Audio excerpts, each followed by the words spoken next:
Hello, welcome. In today's episode, I will show to you a very rare sideline in the Ruy Lopez that scores surprisingly well at all levels.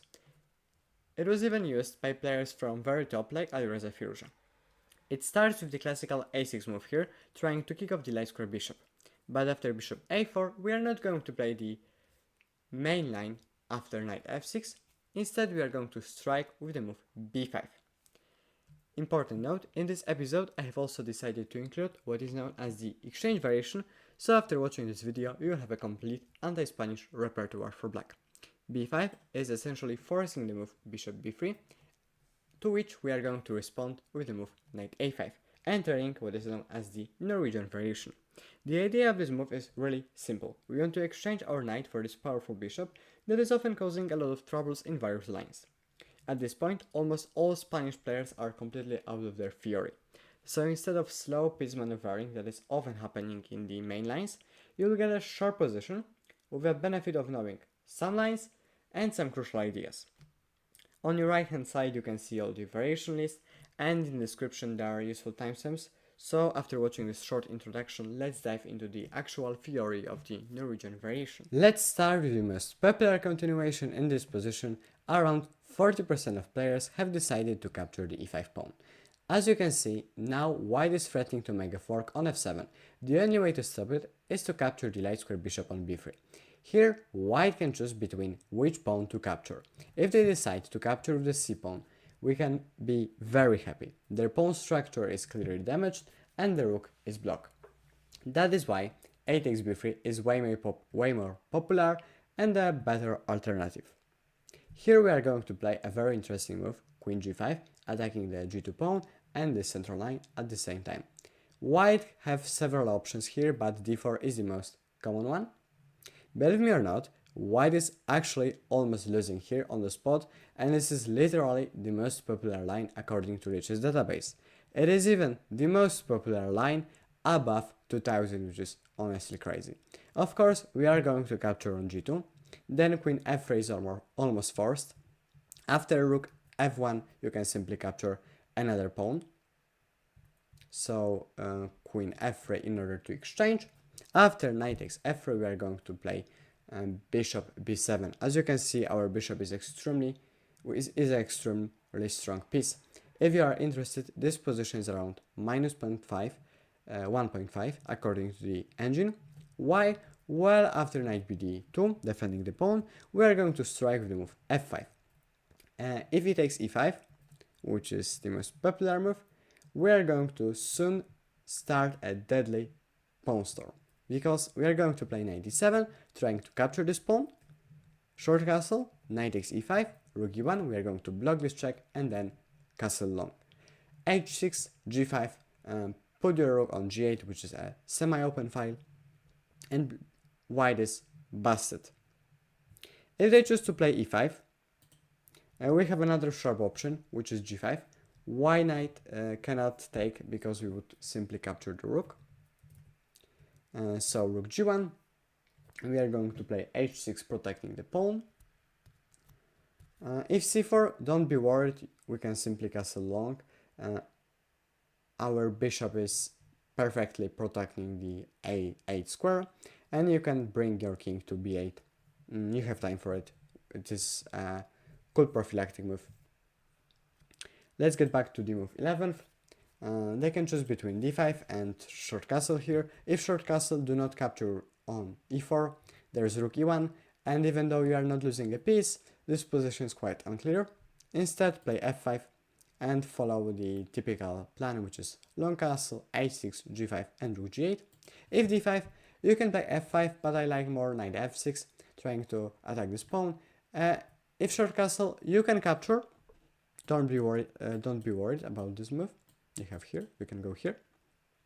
But a better and a sharper continuation is to castle long, and then put your bishop on an active spot, play h6, play again g5, again put your rook on this g8, on this g file, and this position is around -3 for black. And maybe not actually here, but definitely black is losing here. If knight bd2, you are going to castle long, of course. And I think that's all. And now you can see why d4 is definitely not a good continuation for white. And let's move to the other options. In this position, white can also play knight f3 or knight g4. Let's start with the second one. Here we strike with the move d5, attacking the knight. h3 is the most popular continuation. Also, knight e3 is losing on the spot. We simply push and we capture both g2 and e4 pawns. Let's get back to h3. We strike with the move h5. d3 is the most popular continuation. Queen g3. Notice that this bishop was attacking our queen, so I have to step back. And also, knight d3 was losing yet again because of d4. Here, after queen g6, white can finally play knight e3. However, we still play d4, kicking the knight away, then we capture. Rook f1 here is losing on the spot because of the move bishop takes h3. So king e2 is the only attempt. We develop with the move bishop d6. White can try to exchange queens, but we play knight d7, and our position is simply better. Those 4 pawns are weak, and we have a bishop pair. Let's get back to the move 8, and the other move is knight f3. It is considered to be the best option, but it is equal at best. We capture the g2 pawn, rook g1, and queen h3 is almost forced. Here white have a couple of options. If knight c3, we play bishop b7, d4, white takes center, but we can break it with the move f5. And this position can arise from a different move order, which is d4, bishop b7, knight c3, f5. Here, if queen e2, we simply get a huge initiative after exchange and long castle. As you can see, we have tremendous pressure. We want to play rook e8, utilizing the spin on the king, play knight f6, develop our bishop, and our position is a lot better and easier to play. Unfortunately, there is this move rook g3, and after queen h5, rook g5, queen h3, it is going to be a forced draw. However, it will be a forced draw because our queen is simply unable to escape this box. However, most players still decide to capture here on f5. And it is very cool because this position turns out to be better for us. It is logical that white doesn't want to have a draw just on the 13th move of the game. That is why you're going to encounter rook takes f5 more often. Here you play bishop b4, rook g5, long castle. You can give up this pawn, but again you have a monumental pressure. This bishop on b7 is a monster. You have rook e8 incoming. You can capture this pawn because the knight is pinned. It's definitely better for black. There is also one move that we haven't talked about. It is the instant rook g3 here. And we are going to retreat to e6, attacking this pawn. Black is going to defend it with the move d3, bishop b7 yet again, knight c3, and long castle. Don't be worried about this rook on a1. Our bishop is covering all the important squares. If knight d4, we are going to play queen f6, stepping back, bishop e3, bishop d6, rook f3, queen g6, knight e2, knight d7, queen e2, long castle, and I can guarantee you that this position will be extremely sharp. Stockfish evaluates it around equal, but it will be interesting. Definitely, white king is kind of stuck in the center. If they decide to castle long, you have very cool moves such as c5 in the future, not now. You can activate your rook in the center. Actually, now you should activate your rook. For example, rook h8 or rook hf8 should be the best move. And I think that's all in terms of this line. So after knight takes e5, it is the most popular line, and I hope I gave you good recommendations. And now let's move to the second most popular line, which is short castle here. Short castle is considered to be the best option for white to fight for the initiative. We are going to play d6, supporting our center. Here white have several options, however only one of them is considered to be slightly better for white. Others straight up equalize. If they decide to play c3, you're going to simply capture, play bishop b7, rook e1, and knight f6. and you want to finish your development with bishop e7 and short castle, and actually I would prefer to play black here. If rook e1, you are going to capture this bishop, play knight e7 followed by c5. Let's get back to the main move, which is d4. You are going to encounter it around 50% of times. Of course, the higher you are in the rating ladder, the more frequently you are going to face it. E takes d4, and here white can capture either with their knight or with their queen. Let's start with the second option. We are going to play bishop b7. If c4, you can capture, play b4 in order to restrict this knight movement. Rook e1, knight e7, knight bd2, knight c6, followed by again bishop e7 and short castle, and you have managed to equalize. If bishop g5, you are going to block attack on your queen with the move knight e7, rook e1, f6. If bishop h4, you are straight up winning with the move c5, queen d1, and you can capture light square bishop on the next move. If bishop d2, you're going to capture knight c6 with tempo, queen e3, bishop e7, knight c3, and short castle. Of course, this is just a sample line, because in many positions there is simply a very low number of games, because as I have mentioned, the Norwegian variation is a very rare opening. And let's get back to the 8th move, and let's see what happens if white captures with the knight. We start with bishop e7 again. If rook e1, who plays c5, and it looks like white bishop is trapped. However, there is knight c3, a takes b3 attacking our knight, and here white can play knight d5. It looks like they are getting a lot of activity. However, we have a very important move, g6, kicking the knight away, followed by bishop g7, and in this position we are simply a piece up. If e5, instead of knight f5, we can capture, queen h5, queen f6, queen takes e5, queen takes e5, rook takes e5, bishop e7, bishop d2, and here we are going to play knight takes b3, and long castle. If you would play c takes d4, black can simply capture this knight, and this position is white can simply capture this knight, and this position is winning for white. That is why you have to start with the move knight takes b3, and then castle long. If instead of rook e1 they decide to play the move c4, we play c5, again, knight f5, g6, knight g3, bishop g7, knight c3, b4, knight d5, we can exchange. After bishop g5 we can exchange again, and play short castle followed by h6, and I have managed to equalize also. Bishop d2 is considered to be the best option for white. We play c5, so a very common move. If queen e1, you're going to exchange, play bishop e7, and here I very much enjoy the line with queen d7. You get enormous activity. And also I would prefer to play black here. Bishop d5 is considered to be the best option in the whole Norwegian variation to fight for the advantage for white.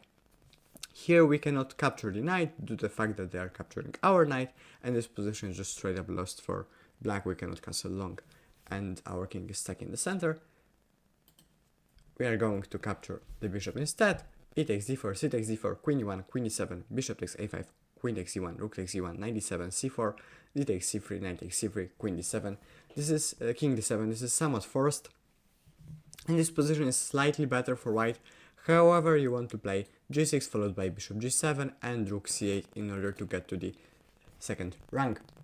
It is slightly better for white. However, I do not expect that unless you are above 2200, don't expect to face this line at all, because it really requires enormous amount of fury, and as I have mentioned, I think 2 times in this episode, Norwegian variation is really rare.